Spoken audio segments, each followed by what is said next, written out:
두 절 말씀이니까요. 같이 읽도록 할까요? 같이 읽겠습니다. 시작. 내가 주께 대하여 귀로 듣기만 하였사오나 이제는 눈으로 주를 배움나이다. 그러므로 내가 스스로 거두어 드리고 티끌과 제 가운데에서 회개하나이다. 아멘. 근데 익숙해진다는 것이 때로는 우리한테 참 좋은 것이기도 하지만 때로는 익숙해진다는 그 말이 우리에게는 또 안 좋은 의미로 받아들여지기도 합니다. 익숙하다는 말은 내 생각과 기대에서 벗어나지 않는다는 의미도 있고 어느 정도 예견이 가능하다는 말을 하다는 것을 말하기도 하지요. 그러니까 예견이 되니까 익숙해지니까 별 놀랄 일은 없겠지요. 모든 것이 예상대로라고 느껴지게 되는 것입니다. 우리가 살면서 경험하는 대부분의 사물이나 그리고 사람은 시간과 함께 익숙해져 가는 것이 당연하지요.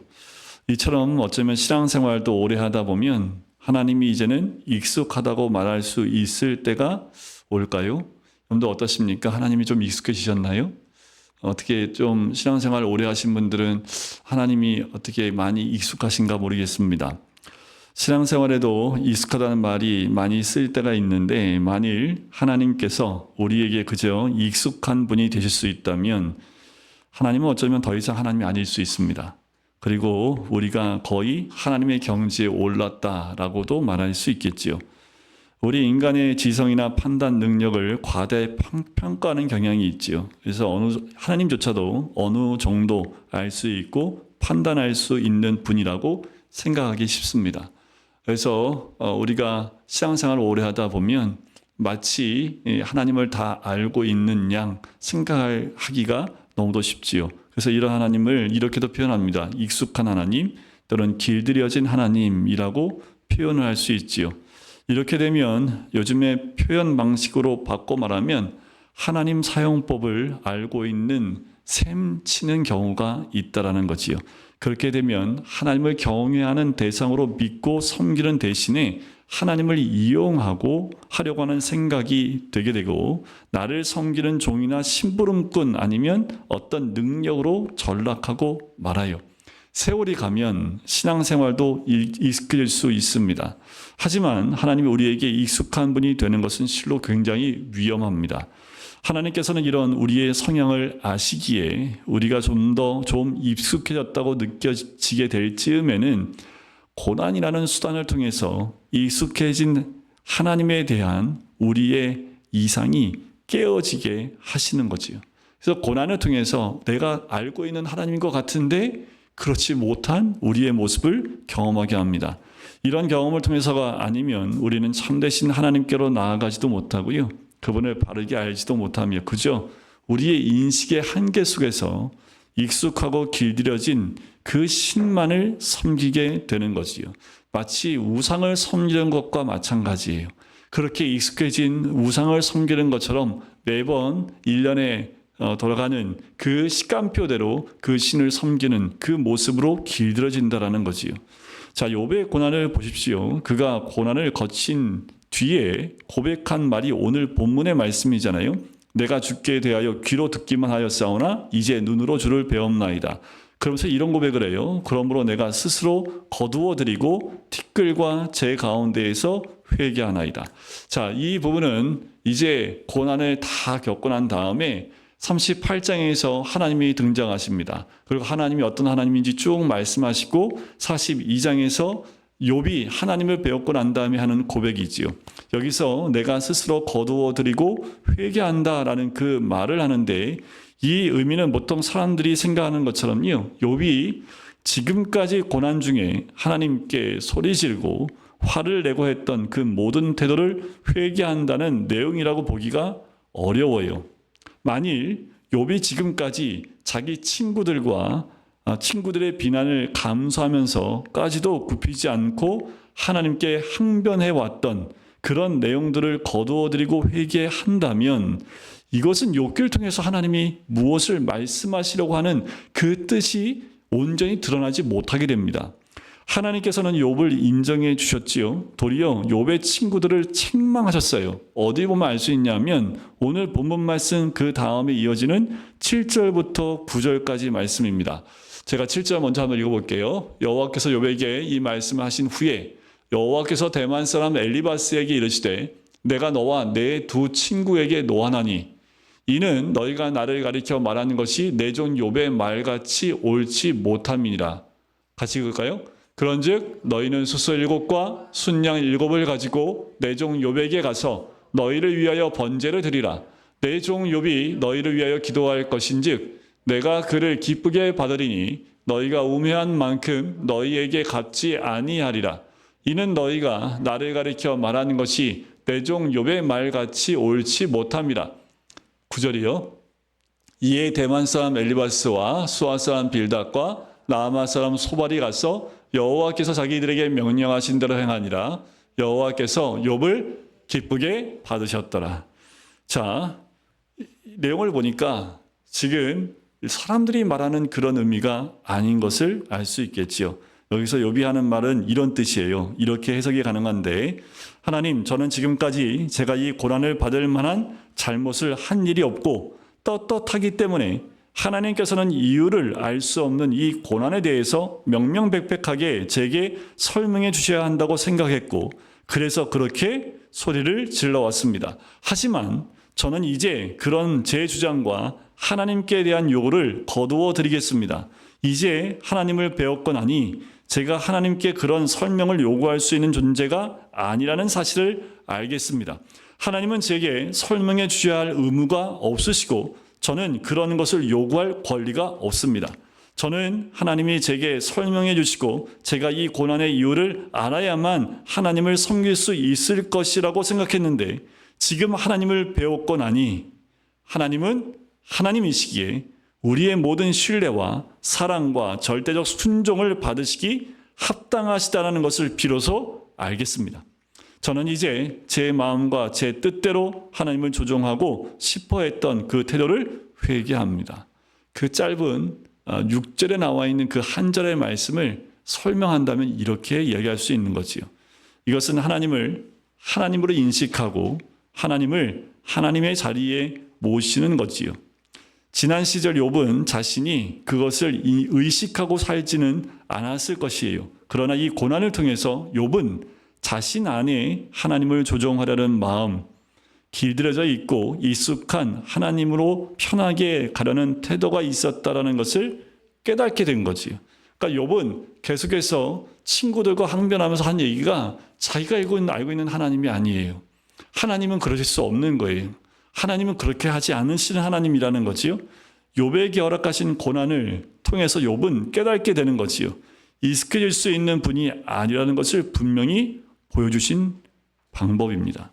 실제로 욥기의 마지막 부분을 세심히 읽어보면 하나님께서는 앞에서 욥이 던진 그 수많은 질문의 답을 한 번도 한 적이 없습니다. 하나님 자신이 욥에게 답이 되셨기 때문에 그래요. 하나님이 등장한 그 순간 모든 답이 이미 끝난 겁니다. 바로 이게 기독교지요. 물론 성경이 말하는 기독교 신앙은 아무것도 묻지 말고 따지지도 말고 무조건 믿어 라고 말하지 않습니다. 성경은 수많은 설명들로 가득합니다. 하나님은 말씀하시고 설명하시는 하나님이십니다. 그러나 하나님은 말로써 우리 이성에 완전하게 다 설명되시는 분은 아니지요. 그럴 수도 없지요. 왜요? 하나님이시기 때문입니다. 말하자면 욥기가 보여주는 욥의 고난 이야기의 핵심은 하나님을 내가 충분히 혹은 완전히 이해하고 인식하고 판단할 수 있는 분이라고 생각하지 말라는 겁니다.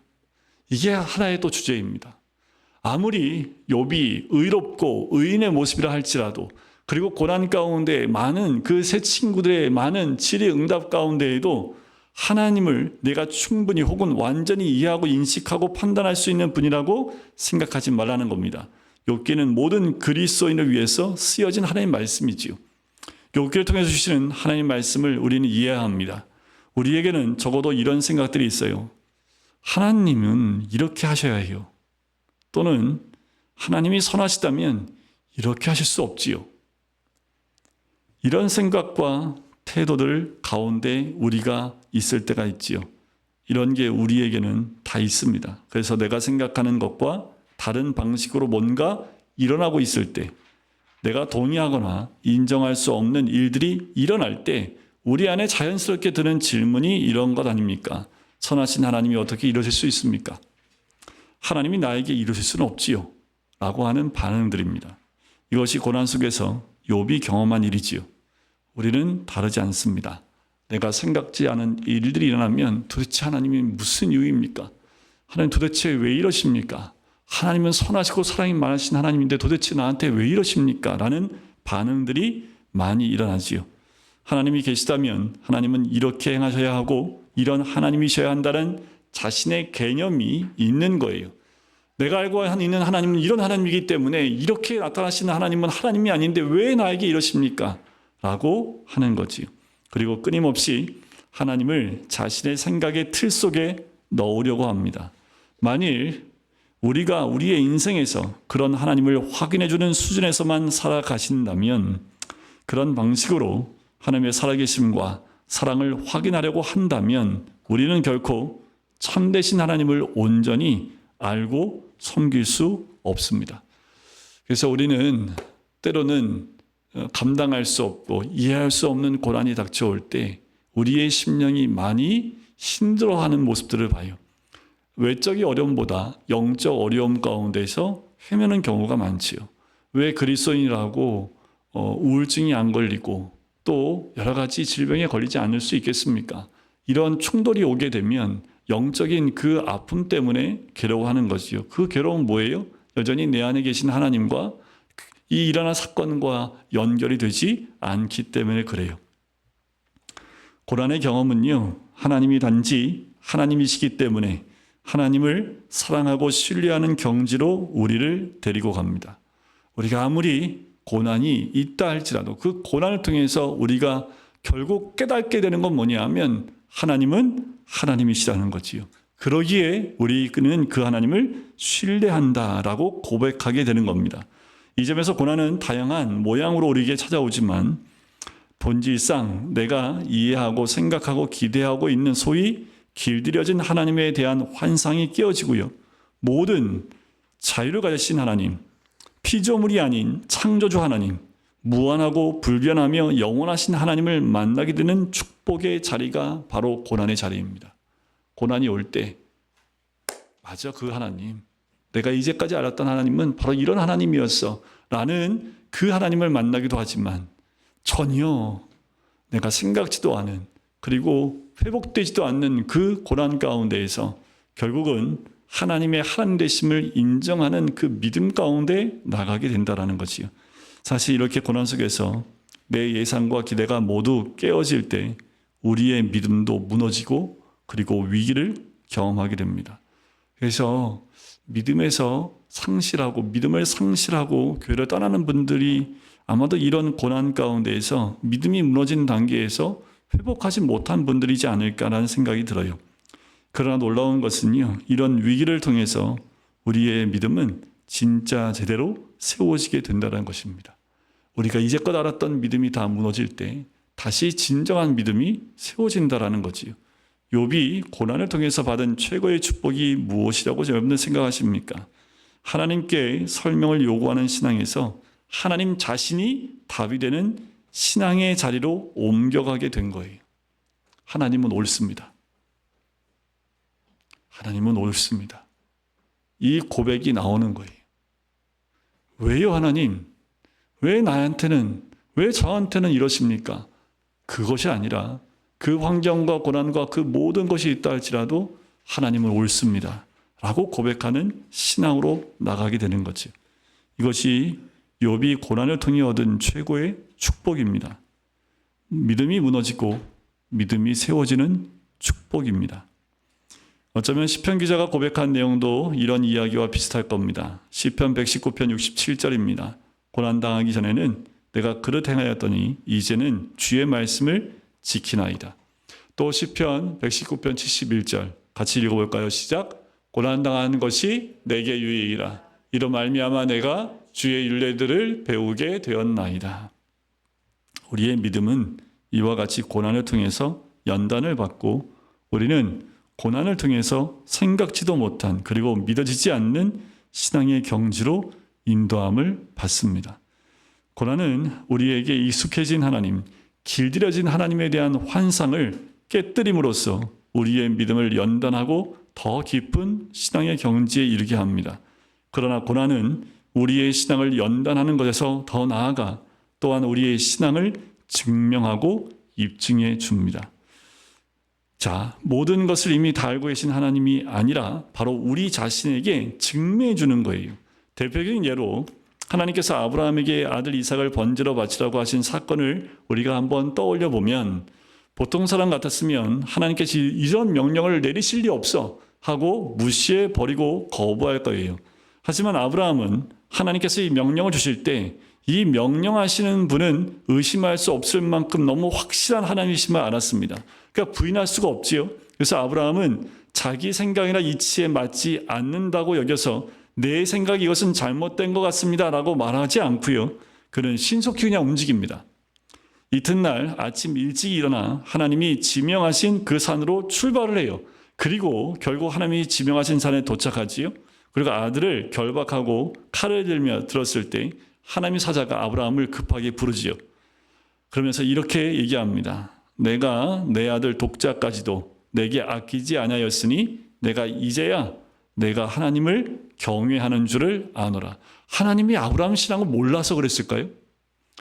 하나님이 아브라함이 하나님을 경외하는 걸 몰라서 시험했을까요? 여기에서 보면 하나님께서 아브라함의 엄청난 순종을 보시고서 이제 마침내 확인하셨다는 의미라기보다는요. 아브라함 자신에게 알게 하시려는 시험이고 고난이었다는 의미로 받아들일 수 있는 표현입니다. 아브라함이 자신의 믿음이 이런 믿음이었음을 자기의 고백을 통해서 자기의 믿음의 행위를 통해서 보여주는 거예요. 고난을 우리가 어떻게 대하냐에 따라서 그 고난 속에 나타난 나의 모습 가운데 하나님은 우리의 믿음을 직접 보게 하신다라는 거지요. 아들을 번제로 드려야 한다는 이 시험이라는 성격의 고난을 통해서 하나님은 아브라함에게 나를 향한 내 믿음이 이런 자리까지 왔다고 알려주신 거예요. 때로는 고난을 통해서 하나님은 우리의 믿음을 직접 우리가 볼 수 있도록 하신다라는 거지요. 이것은 욥의 경우도 마찬가지예요. 여러분 그 호레이시오 스페포드라는 분의 이야기가 있습니다. 이분은 변호사와 사업가였던 호레이시오 스페포드 씨는 하나님의 종 무디의 신실한 후원자였습니다. 1871년에 시카고에 대화재가 있을 때 전 재산을 거의 잃은 스페포드 씨는요, 2년 뒤에 아내와 네 딸을 영구로 가는 여객선에 태우게 됩니다. 그리고 아내와 네 딸이 대서양을 지나서 갈 때 다른 배와 충돌해서 침몰하게 돼요. 여기서 이 스페포드는 4명의 사랑하는 딸을 모두 잃게 됩니다. 시리에 빠진 아내를 데려오기 위해서 이 스페포드가 배를 타고 가요. 그런데 여전히 그 사고난 지점을 통과할 수밖에 없지요. 침몰하는 그 해역, 그곳을 지나면서 스페포드 씨는 깊은 고통 속에서 하나님께 기도를 하게 됩니다. 그런 중에 설명할 수 없는 평안함을 경험한 스페포드 씨는 그 즉시 찬송의 시를 쓰게 돼요. 이 찬송이 무엇이냐면 이겁니다. 내 평생에 가는 길 순탄하여 늘 잔잔한 강 같든지 큰 풍파로 무섭고 어렵든지 나의 영혼은 늘 편하다. 내 영혼 평안해. 내 영혼 평안해. 이때 이 배 위에서 쓴 찬송시가 우리가 드리고 있는 찬송가의 가사가 되어요. 말할 수 없는 깊은 고난을 겪은 스페포드 씨는요, 이런 평안을 누리고 이런 찬송시를 쓰게 한 것은 도대체 무엇이었을까? 이 찬송시는 고난 속에서 자신이 예상할 수 있는 그 익숙한 하나님에 대한 환상이 깨어지는 경험을 통해서 참되신 하나님을 신뢰하는 참된 믿음의 자리로 가게 되었다는 것을 잘 보여주고 있지요. 이 고통 가운데 이런 고백이 나올 수 있는 건 그 스페포드 씨도 그 순간 자기의 믿음이 아니라 하나님께서 보여주신 은혜 가운데 자기 안에 성령께서 하시는, 그리고 고백해 하시는 음성을 들었던 것이지요. 하나님께서 이끌어 가시는 그 자리에 서 있는 스페포드 씨의 믿음을 온전히 드러내주는 것은 아닐까요?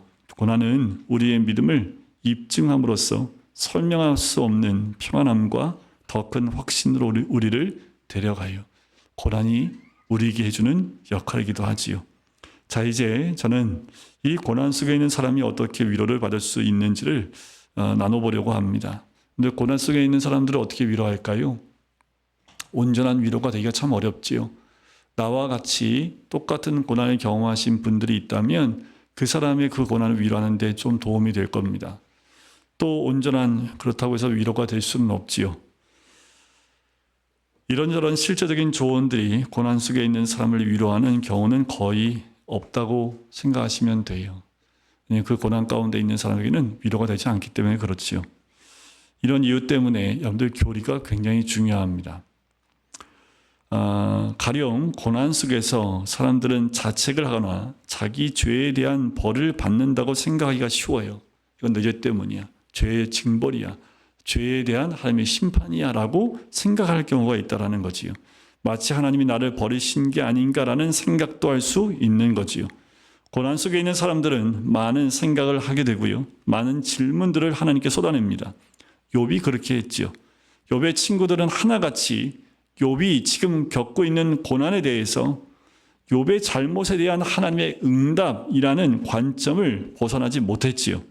그래서 교리라는 것이 중요한 것. 그 교리라는 게 뭐냐면 여러분들 그리스도의 십자가가 우리에게 무엇을 말해주냐라는 거. 이게 교리입니다. 그리스도의 십자가가 우리에게 뭘 말해줘요? 예수님의 십자가, 그 십자가에서 예수님이 다 이루었다라고 말씀하신 것은 우리가 우리의 죄로 말미암아 받아야 될 그 모든 징벌을 남김없이 예수님이 다 받으셨다라는 의미지요. 내가 받아야 될 모든 형벌을 십자가에 못 박히신 예수 그리스도께서 다 가져가셨다고 성경은 얘기해요. 이게 교리입니다. 우리 알고 있어요. 배우고 알고 있어요.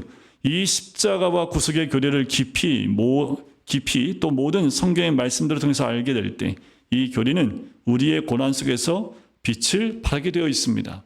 그래서 그런 때로는 하나님 내 죄로 인해서 하나님의 심판 아닐까, 징벌 아닐까, 때로는 하나님 나를 버리신 것 아닐까라는 그 생각이 들 때 그렇지 않다라는 거지요.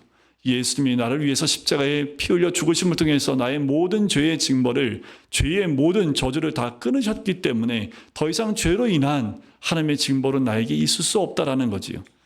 깊은 고통 속에서 십자가로 증명하신 하나님의 사랑을 또 묵상하는 거죠. 이것도 교리를 묵상하는 겁니다. 자기 아들을 아끼지 아니하시고 우리 모든 사람을 위하여 내주신 이가 어찌 그 아들과 함께 모든 것을 우리에게 주시지 아니하겠느냐라는 거예요.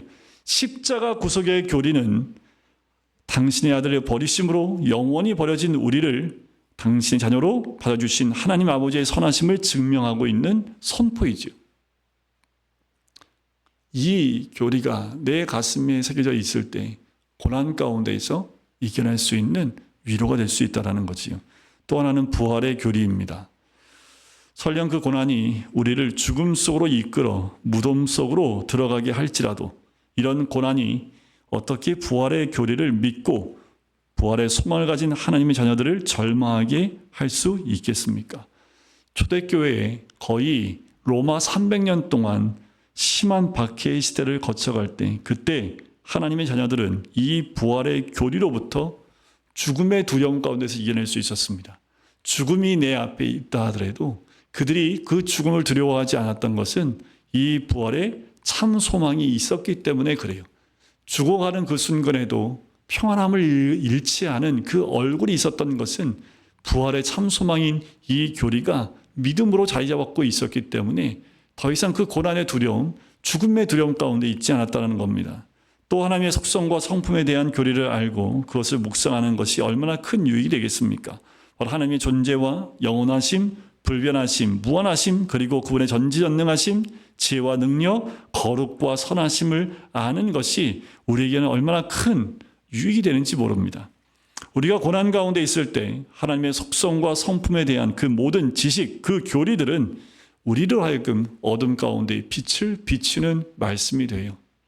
그래서 여러분들 평상시에 말씀을 공부하고 교리를 공부하고 지식으로라도 내 머리에 채워놓고 또 그것이 내 가슴에 채워질 때 실제로 고난을 경험하는 그 순간순간마다 이 말씀들이 나를 더 이상 넘어지지 않게 하고 믿음에서 떠나지 않게 하는 중요한 역할을 한다라는 거예요.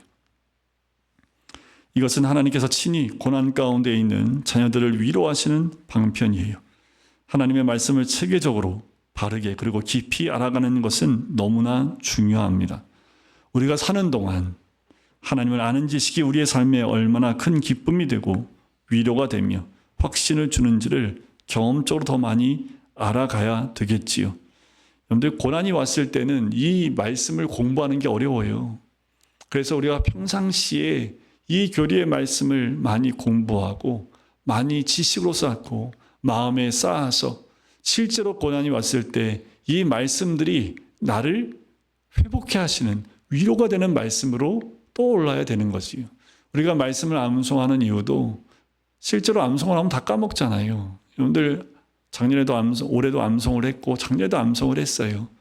올해 암송했던 거 다시 기억하면 글쎄요, 머릿속에 얼마나 남아있을지 모르겠습니다. 그런데 많은 분들의 증언을 들어보면 나중에 정말 고난 가운데 딱 한 절 말씀이 생각이 나는데 언제 외운지 모르겠는데 그 말씀이 나를 살렸습니다 라는 고백을 해요.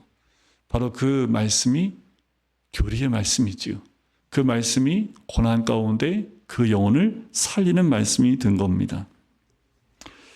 미국의 작가 가운데 엘리자베스 엘리엇이라는 분이 있습니다. 그녀는 짐 엘리엇의 아내로 유명해요. 짐 엘리엇 많이 들어보셨지요? 이 엘리자베스 엘리엇은 에콰도르 선교사로 나갑니다. 남편 짐 엘리엇은 다른 선교사님들과 함께 당시 아무도 접근하지 않았던 아우카 부족에게 복음을 전할 계획을 세우지요. 그 짐 엘리엇과 함께 5명의 선교사가 비행기를 타고 아우카 부족이 있는 강변으로 날아갑니다. 결국 1956년 1월 초에 그들 모두는 이 아우카족의 창에 찔려 죽게 되지요. 수색대에 의해서 발견되게 됩니다. 이때 그녀 자신이 영적으로 겪은 심정, 그리고 그 엘리엇 짐 엘리엇과 함께 순교한 다른 4명의 선교사들에 남겨진 아내들의 이야기가 그녀가 쓴 책에 잘 기록이 되어 있습니다. 선교사가 되어 남편과 함께 하나님을 섬기고 또 아름다운 헌신으로 자신들의 삶을 주님께 드린 이 젊은 부인들은 모두 무너지는 믿음과 싸워야 했습니다. 그러나 이렇게 그들의 믿음이 무너지는 경험을 통해서 그들의 참된 믿음이 세워지는 경험을 하게 된 거지요. 그들이 알고 있었던 하나님, 그 믿음의 환상이 무너지고 그 자리에 참되신 하나님께 대한 신앙이 세워지게 된 거예요. 처음에는 그 남편의 젊은 남편들, 이 여인들은 다 20대입니다. 그리고 남편들은 갓 30을 넘은 이 젊은 선교사들인데 한순간에 5명이 모두 죽임을 당한 그 상황 가운데 이 남은 아내들이 어떠한 믿음을 가지고 견뎌낼 수 있었을까? 이후 엘리자베스 엘리엇은 어린 딸을 데리고 남편을 죽인 원수인 그 아우카 부족에게로 복음을 들고 들어가게 됩니다. 함께 들어갔던 한 여인이 또 있는데 네이트 세인트의 누이인 레이첼 세인트가 함께 들어가요. 그녀는 사랑하는 남동생을 죽인 원수들에게 복음을 가지고 들어가요. 결국 아우카 부족 전체가 하나님께로 돌아오는 변화되어지는 놀라운 이야기입니다. 엘리자베스 엘리엇은 남편 사후에 남편의 일기와 전기 외에도 경건서적을 많이 기록하게 돼요. 자, 이 여인이 쓴 책 가운데 이런 내용이 있습니다. 일관적이고 의심할 수 없는 하나님의 탁월한 관리 능력에 우리의 가장 간절한 목표를 맡기고 그분이 그분의 방법과 시간 안에서 그 일을 그분의 뜻대로 이루어 주실 것이라고 믿는 것이 신앙이다라는 고백이에요. 30살이 되기도 전에 남편이 죽고 어린 딸과 함께 선교제에 남겨진다라는 것. 그녀가 생각하거나 그렸던 삶은 분명 아니었습니다. 그런데 하나님은 그 일을 허락하셨지요. 때로는 우리의 삶도 우리가 생각하고 그려왔던 삶처럼 풀리지 않는다는 것을 경험합니다. 우리는 어떤 절박한 상황에서 하나님께 도움을 구했지만 우리가 얻기를 바라던 그 도움을 얻지 못한 경험들이 있지요. 열심과 정성을 다해서 기도하면 하나님께서 들어주셔야 한다고 생각했는데 그런 일이 일어나지 않을 때가 있습니다. 그때 우리는 믿음이 무너지는 경험을 해요. 불 속에서 살아나는 것처럼 그렇게 불 속에서도 그을리지 않는 그런 상상과 믿음을 갖고 있음에도 불구하고 그렇지 못한 현실 가운데 있을 때 우리의 믿음이 무너지는 경험을 하지요. 하나님께서 왜 이렇게 하시지? 이건 아닌데 라고 생각하는 거지요. 그러나 이런 우리의 믿음이 무너져야만 진짜 견고한 믿음이 자라나고 세워집니다. 이런 경험은 언제나 힘들어요. 고통스러워요. 하나님이 아무리 기도해도 해결해 주시지 않는 사건들, 아무리 기도해도 회복되지 않는 그 상황들 가운데에서 우리의 믿음이 흔들리기 시작한다는 거지요. 완벽하게 무너진 다음에야 진정한 믿음이 다시 세워진다는 겁니다. 엘리자베스 엘리엇이 말한 대로 일관적이고 의심할 수 없는 하나님의 탁월한 관리 능력에 우리의 가장 간절한 목표를 맡기는 거예요. 그분의 방법과 시간 안에서 그 일을 그분의 뜻대로 이루어질 것이라고 믿는 신앙을 경험하게 되는 거지요. 그분의 방법, 그분의 시간, 그분의 뜻대로. 이것을 기억하십시오. 우리의 신앙은 이런 신앙입니까? 이런 신앙은 믿음이 무너지는 자리에서 자라나고 세워져요. 그녀의 책들은 다 이런 전제가 깔려 있습니다. 하나님은 당신이 원하는 대로 일하시는 분이 아니다. 하나님은 당신이 간절히 기도한 대로 일하시는 분도 아니다. 하나님은 자유로운 주권자시다. 신앙은 내가 바라는 모든 것을 다 내려놓고 이런 하나님 자신을 바라는 것이다. 우리는 이런 신앙을 아십니까? 하나님은 왜 내게 이렇게 하시는가 묻고 싶습니까? 아니면 하나님은 그저 우리가 바라는 인생을 주신 분이십니까? 하나님은 우리에게 익숙하신 하나님이 아니시지요. 하나님은 우리가 익숙하게 생각할 만한 대상도 아닙니다. 하나님은 우리 인생 중에서 고난과 절망의 심연 속에서도 찬송하게 하시는 분이에요. 힘들고 어렵지만 그 가운데 찬송이 있지요. 우리 어르신들의 신앙이 대단했던 것은 정말 힘들고 어려운 그 환경 가운데에도 하나님을 기쁘게 찬양했던 믿음의 선배들의 모습 가운데 있습니다. 지금은 그때보다 더 낫고 더 좋은 환경임에도 불구하고 그때처럼 기쁨의 찬양을 못 드리고 있는 우리의 연약한 믿음을 봐요. 하나님은 길들일 수 없는 분이시기만 한 것도 아닙니다. 하나님은 고난의 풀무 속으로 우리를 찾아오시는 하나님이세요. 어떤 신이 이 고난 속으로 풀무불 속으로 찾아오겠습니까? 하나님은 독생자를 이 땅에 보내셨습니다. 공생의 3년 동안 육신이 되어 하나님이신 예수님은 모든 표적으로 메시아 되심을 그리고 하나님이심을 분명히 보여줬지요. 하지만 로마 군인에게 붙잡혔습니다. 빌라도 법정에서 사형 선고를 받았어요. 십자가에 달렸습니다. 따랐던 12명의 제자들은 다 흩어져요.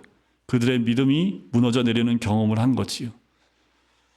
그 가운데 한 명의 제자인 요한은 십자가 아래서 주님을 바라봅니다. 주님을 따랐던 여인들도 함께 있어요. 그들이 소망했던 믿음은 뭘까요? 십자가에서 이제 능력으로 다시 내려와서 그 모든 상황을 엎으시는 그리고 역전시키는 하나님을 이들은 믿는 그 믿음 가운데 있지 않았겠습니까? 그들은 무력하게 못 박히신 주님을 보고 있었습니다. 약자처럼 비방과 조롱을 받으시는 주님을 끝까지 주님이 운명하시기까지 그들은 믿음을 포기하지 않았을 거예요. 분명히 예수님은 죽기 전에 십자가에서 내려와서 저들을 심판하실 것이다 라고 믿었을 겁니다. 그러나 주님은 그렇게 무력하게 죽었죠. 이때 그들의 믿음이 다 무너져 버렸을 겁니다. 이 과정이 필요해요. 하나님은 이런 과정을 통해서 우리의 믿음을 참되게 하시고 견고하게 빚어가십니다. 십자가는 아무도 생각하지 못한 방법입니다. 이것은 누가 봐도 승리가 아니지요. 패배였습니다. 하나님은 이 방법으로 우리를 이끄세요. 우리의 믿음도 그래요. 십자가 방법뿐입니다. 참된 믿음이 세워지기 위해서 약하심으로 십자가에 못 박힌 그리스도를 보는 경험이 필요해요. 믿음이 무너지는 바로 그 경험입니다. 우리는 이런 경험을 해야겠지요. 하나님께서 이런 방법으로 우리 믿음을 세우시면서 때로는 우려할 시간에 깜짝 놀라게 하시는 하나님의 은혜를 경험하기도 하십니다. 모든 것이 다 무너지는 줄 알고 있는데 놀랍게도 내 믿음이 가장 아름답고 순전하고 견고하게 세워지는 은혜를 하나님이 허락하시지요. 하나님 이런 방식으로 우리에게 당신을 알게 하심으로써 어떤 상황에서도 내가 원하는 것만을 고집하지 않고 하나님 자신만이 답이심을 알고 하나님을 신뢰하게 하는 것이지요. 고난 속에서 우리는 그 하나님을 만나는 겁니다. 내가 기대하는 방법, 내가 믿는 그 하나님이 아닌 하나님 방법과 하나님의 뜻과 하나님의 때에 이루실 것을 우리가 바라보고 믿을 때 진정한 주님의 모습, 죽으신 예수 그리스도를 통해서 부활의 주님을 다시 만나는 그 믿음 가운데 이 제자들이 이제 힘있게 주의 복음을 전했던 것처럼 우리에게도 그와 같은 고난 가운데에도 다시 한번 세워지는 믿음의 사람이 되실 줄 믿습니다.